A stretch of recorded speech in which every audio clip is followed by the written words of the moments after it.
Hello guys, তো আরো একটা নতুন ভিডিও নিয়ে আসি গেছি। কথা দেখতে সেজে গুজে একদম রেডি সেডি হয়ে বেরাই পড়েছিলাম মেলা দেখতে বলে। তো যাই হোক, এখানে মেলা দেখতে যাওয়ার আগে একটু আমার চাঁদ বাজারটা দেখাই দিলাম তোমাদেরকে।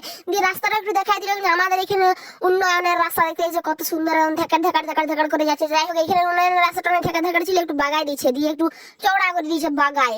তো যাই হোক, বাগাইছে বাগাইছে দিয়ে যে মেলা এখন আসছে দেখতে হচ্ছে। ভিড়টা দেখো লোকের প্রমাণ করে মেলা বলে ভিড় করে গাদা করে দিয়েছে।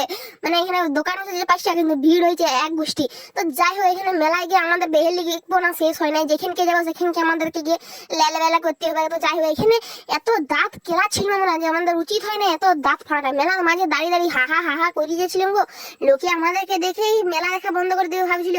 তো যাই হোক, এখানে আমার হাসিটা দেখলে তোমার মরি, আমি একে ধরিয়ে হাসি মনে হচ্ছে হাটকে রয়ে গেছে আটকে। তো যাই হোক, এখানে আমরা হচ্ছে যে মেলার শেষ প্রান্তটা ঘুরছি, কারণ প্রথম প্রান্ত দেখানো সম্ভব থাকে না, এত ভিড়। মেলার কোনো দোকানে ঢুকতে পারি না, যেখানে ঢুকার চেষ্টা হচ্ছে সেখান থেকে গুতায় বের করে দিচ্ছে গো। তো এখানে ঢুকেছিলাম, দিয়ে সে একটা মুখে সে পাখাগুলো হয় না মেকআপ করার সময় বাতাস করে, ওই পাখাগুলো দেখছিলাম। বাবা রে, যা দাম বললিও গো, যেমন একদম কিডনিটা স্ট্রোক হয়ে গেল আমার।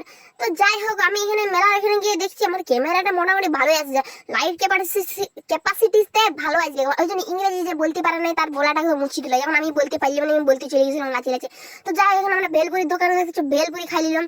মানে ভেলপুরি আমাদেরকে খাওয়াইলো, মানে খাওয়াবে আমাদেরকে দিয়ে। যাই হোক, পাপড়ি চাটের দোকানে গিয়ে একটু পাপড়ি চাটও খাইলাম।